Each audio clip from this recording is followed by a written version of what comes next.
Bismillahirrahmanirrahim. Ya ayyuhalladzina amanu ijtanibu katsiran minadh-dhann inna ba'dadh-dhanni ithmun wa la tajassasu wa la yaghtab ba'dukum ba'dhan ayuhibbu ahadukum an ya'kula lahma akhihi maytan fakarihtumuh wattaqullah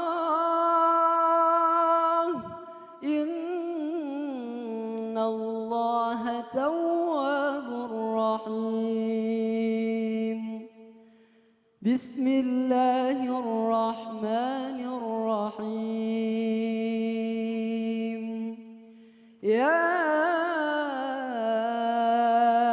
ayyuhalladzina amanu la tubtilu sadaqatikum bil manni wal adha kalladzi yunfiqu malahu ria'an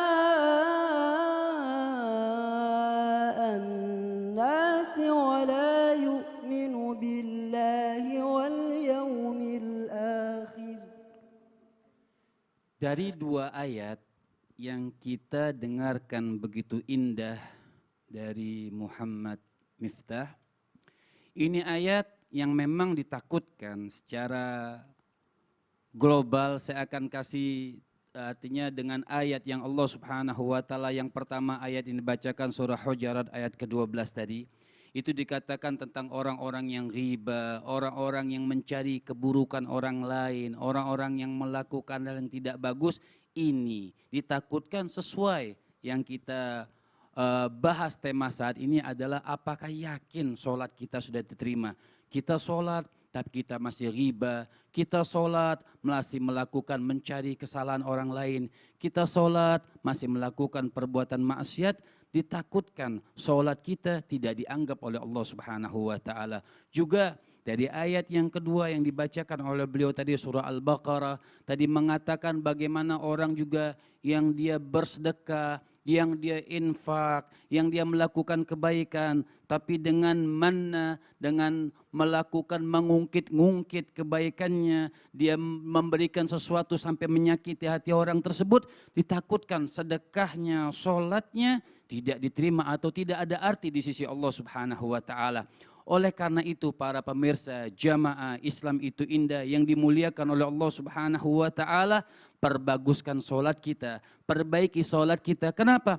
Ulama mengatakan ketika kita baguskan wudhu kita, ketika kita baguskan sholat kita di hadapan Allah Subhanahu wa taala, dengan hadirnya hati kita di hadapan Allah Subhanahu wa taala, maka sholat tersebut menjadikan sholat kita yang bermakna, hati kita tunduk kepada Allah Subhanahu wa taala, maka sholat tersebut akan menjaga kita daripada perbuatan maksiat.